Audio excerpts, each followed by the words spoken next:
Move on to the last team, and it is the Baltimore Ravens. Some of us on this show here feel that Lamar Jackson is still a running back, John Shearer, and some of us, Alex Fleming and myself, feel differently. And Mike, I'm speaking just because John seems to have a serious case of Lamar Jackson, Freaky, is still just a running back, which John, come on, man. Very limited as a passer. Very limited. John, his ceiling is very low whenever you he's don't being get a passer. You don't get the name Jackson 5 for being it's all because of his legs. It's all because of his legs, which is running back-esque. But okay, John, hold up. Wait, did he get Jackson 5 because he's a passer or because he runs the ball? Because he makes those spins, those highlight spins. But John, he is on both sides.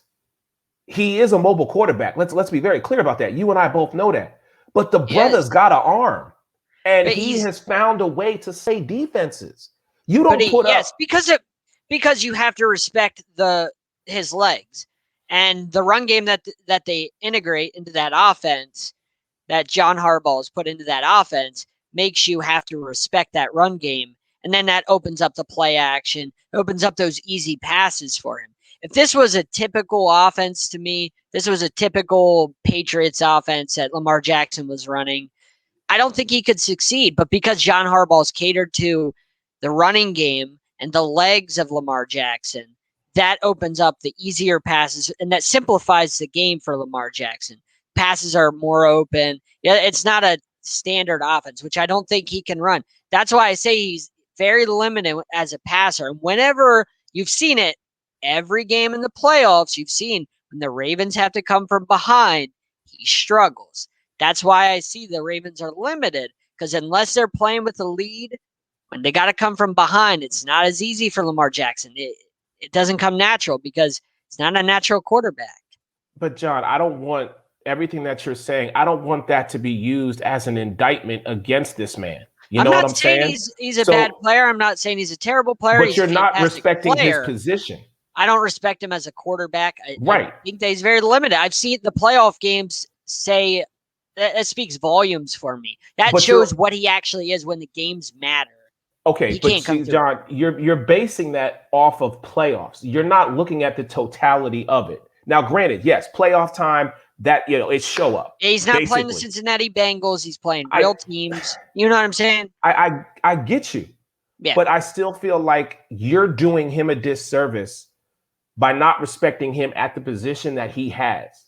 And I can't in good conscience just sit by and just be like, okay, because I don't agree with it. He is a mobile quarterback. And you said it yourself. John Harbaugh, the head coach, what is he doing? He's playing to the strengths of his athletes. He is saying to us. Which is great. But we can't ignore that. As a passer, he's extremely limited. That's what I'm saying. As an NFL passer, I've seen that man, he's limited. I've seen that man make throws that I've seen other quarterbacks wouldn't even fathom to try and make. You know what I'm saying? Let me go ahead and get everybody else in here. I just had to get that off my chest with you because Mike, we already started. I feel like you're doing him a disservice by calling him still a running back. But Megan Price, please, I'm going to let you go. I need your prediction for Baltimore. And then I'm going to go to Mr. Fleming, who I know has a lot to say, especially when it comes to El Freaky. Ms. Megan Price? I actually think that Baltimore splits Pittsburgh and Cleveland. I do think they lose to Kansas City. I think they lose to Indianapolis. I think they lose to Green Bay, and I think they lose to the Rams. It's a little bit of a tough schedule right here. I do think they're able to beat Miami, though, and I think they're able to beat Chicago, who might get hot this year, but I don't think that they're enough to beat Baltimore. I don't agree that he's a running back. He is a running quarterback, and there's a difference. You want somebody to be mobile. As somebody who's had Drew Bledsoe as their quarterback after the injury, you don't want an immobile quarterback. That's not what you need, and you're not going to win with that. So him being able to run the ball in is absolutely going to work in their advantage. I have them going 11-6. All right, Mr. Fleming. I got a lot to say. Let Michael go. Sweet. Okay, let's talk about Lamar Jackson real quick. I'll give a short history lesson. Every single year at Louisville, running a pro-style offense for Bobby Petrino, he actually threw more than he ran. He was looking to throw first. So for a guy that got better every year throwing the ball, okay, you want to say college competition, I'll give you that. Got better throwing the ball every year. He goes to Baltimore. Yes, he's trying to learn how to run NFL offenses. And yes, they do run him a lot. The dude needs more weapons. Every time, it's funny because every time certain quarterbacks, and I'm not going to mention their names because I'm going to say focus on Baltimore. Every time certain quarterbacks allegedly don't have anything around him, it's that fault. He's so great. The receivers haven't been great. Lamar Jackson has very good tight ends, and he's been hooking up. He hooks up with them. Okay, great. But to say that he can't throw the ball or he's just a running quarterback, he's better than 95% of the quarterbacks. Let's say 98% of the quarterbacks in the league with what he can do overall as a quarterback. How does that relate to their schedule? Yeah, they get to open up on Monday night and beat the Raiders down in Vegas at the Death Star, which again, that place looks awesome. Side note, Kansas City, man, I'm split on it because again, with Baltimore again lost on the offensive line. Granted, Kansas City did too. That'll be an interesting game. It'll be a Sunday night game, week 2. It'll be close. I'm kind of lean towards Kansas City. We'll see. They whooped Detroit. They whooped Denver. I see what Megan's saying about Indy. It's a home game and it's Monday night. So I'm actually going to roll with Lamar Jackson on that and the Ravens on that one. The Chargers, I think they beat the Bengals. Like I said, they sweep them. The Vikings definitely beat Dolphins, most definitely. Chicago, I think that's a game that could get them because it's right before the division game with Cleveland and they got those 3 division games back to back to back, Cleveland, Pittsburgh, Cleveland. I think Chicago could get them. They have the defense to possibly do it. Again, it is week 12, so we'll see. But yeah, I'm gonna go with 13-4. I'm gonna go with 13-4 for the Ravens because again, defensively they got a veteran like Calais Campbell, who again, as Alex knows, did a phenomenal job in Jacksonville. Never should have left Arizona, but the Cardinals were stupid. That's a story for another time. But yeah, I'm gonna go 12-5 with the Ravens because they're absolute money. Wait, you just said 13-4. Or 13-4, yeah. Sorry, no, 13-4. Sorry. Okay. I was looking at their week 5 Monday night game. That's why I said 5, but 13-4. Gotcha. Mr. John Shearer? Yeah, so this team brings back a lot of great players on defense, so their defense is going to be humming again. Offensive line, they downgraded some, but I believe his name's Ben McDonald. I believe that's his name. The guy they drafted in the 3rd round, he looks like Braun Strowman, whatever his name is. He looks like Braun Strowman. So that was an absolute steal. Kind of reminds me of when they got Orlando Brown in the 3rd round.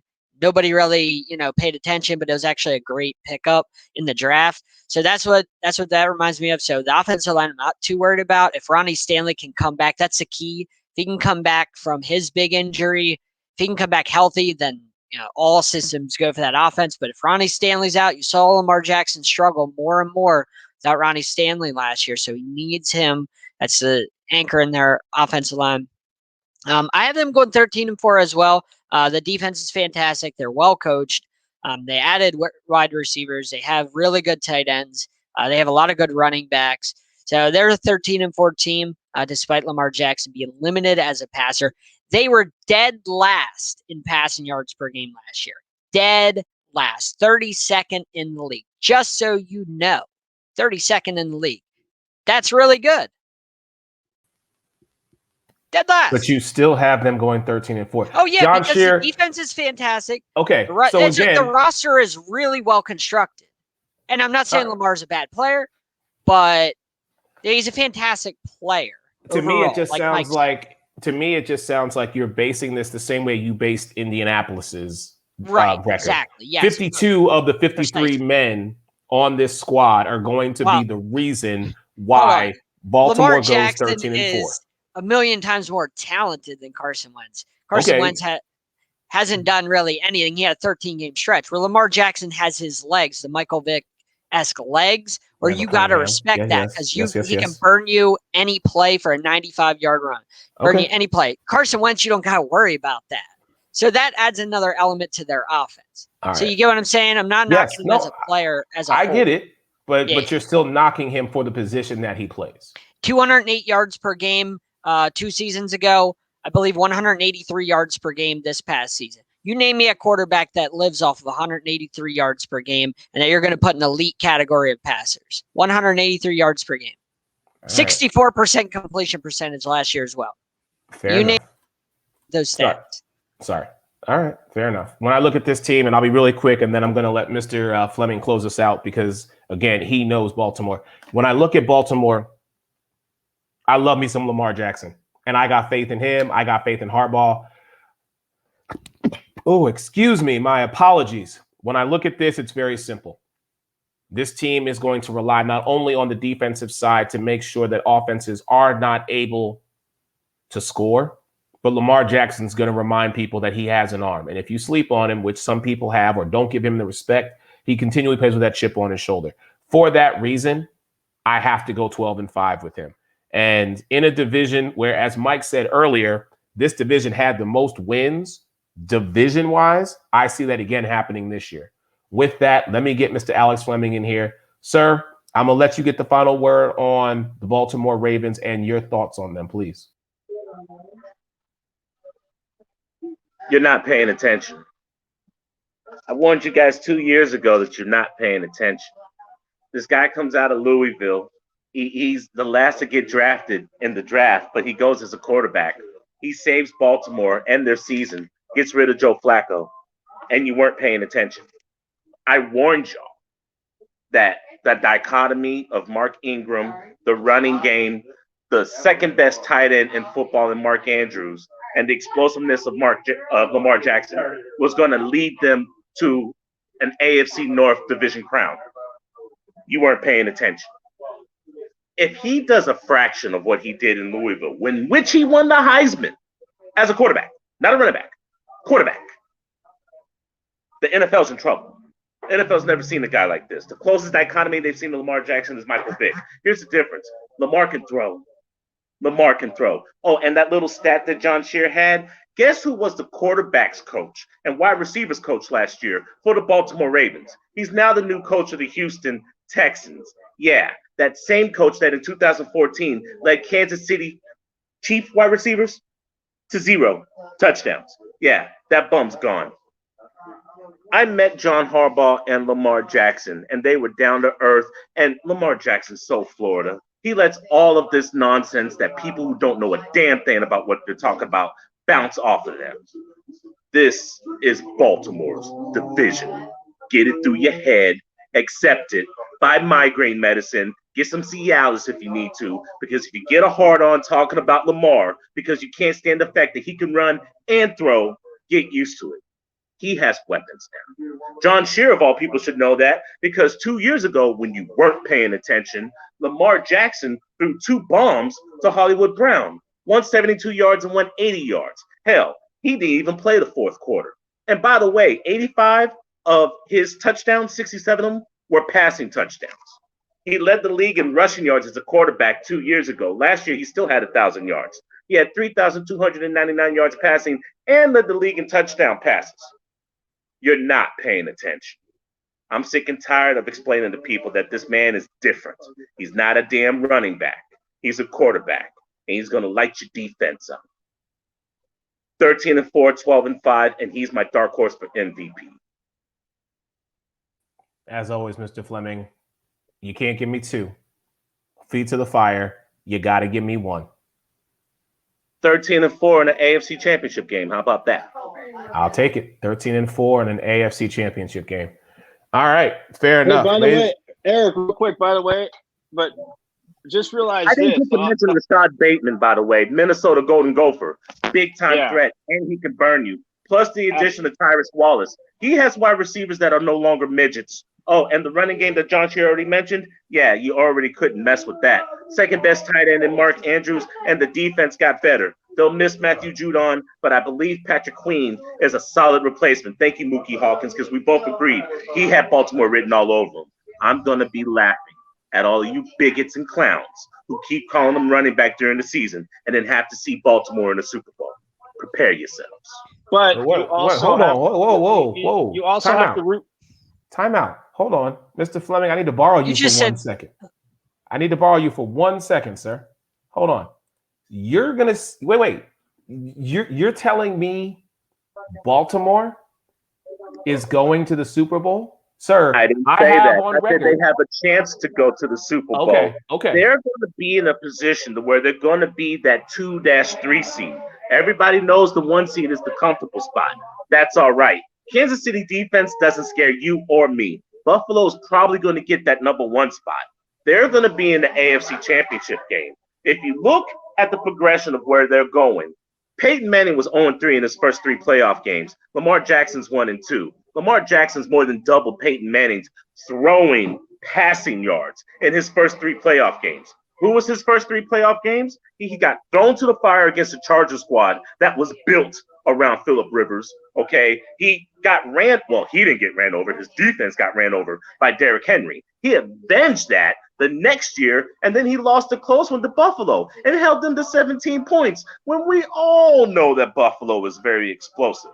Whoever they face in the championship game, whether it be Kansas City or Buffalo, it's going to be a fight, and I'm going to relish if they I just wanted to make sure, because just remember, we have you on record stating that it is going to be Tampa Bay Buffalo in Super Bowl 56. So I just wanted to clarify that piece. That's all I wanted to do. Just so you know, those Charger stats that you tried to, embellish a little bit, they were getting blown out, and he got garbage time stats. Oh, my God. It's always an excuse. Just so you know, he was getting blown out, and the game was over, and he got his garbage time stats. So don't try and play that game on me. I know that. I know how that works. You getting blown out. Yeah, everybody pads their side. Hey, Alex, the most important thing, though, is the lineman that he talked about, the kid out of Georgia you're going to have to root for. His last name is Cleveland, so you will be rooting for a Cleveland. That's all I know. I've spoken to Ben Cleveland. He is a Braun Strowman. He's a monster among men. That's an excellent fix from the Orlando Browns. Absolutely. Absolutely. And he plugs Orlando Brown's position with the running backs they got and his improvisation. Improvisation is the word you're looking for. His feet is a weapon, and defenses have to respect it, which leads to wide open wide receivers. You don't have to worry about that now because he has wide receivers that can burn you. Okay. Hollywood Brown has gained 22 pounds. He was 155. He's 177. He didn't lose a touch of speed. Rashad Bateman, he's an excellent wide receiver. Him and Tyron Johnson were some murderers at Minnesota. And Mr. Wallace is going to be fighting for playing time as the number 3. Y'all are not paying attention. I sense an article coming in Florida Sun Review entitled "Not Paying Attention" with regards to the Baltimore Ravens, but time will tell on that one. Part 2. I've already written 1. That's what I figured for the 2021 season. Anyhow, ladies and gentlemen, thank you so much for joining us. Megan Price, 806 Sports and the Sip Off, Mike Carotenuto, Believe in the Pac-12, John Shearer, Sideline Sports Network, AlxFlmng, Florida Sun Review, and Fantasy and Flavors. So your man, Eric Wilson. We will talk to y'all soon. Everyone have a great night. See ya.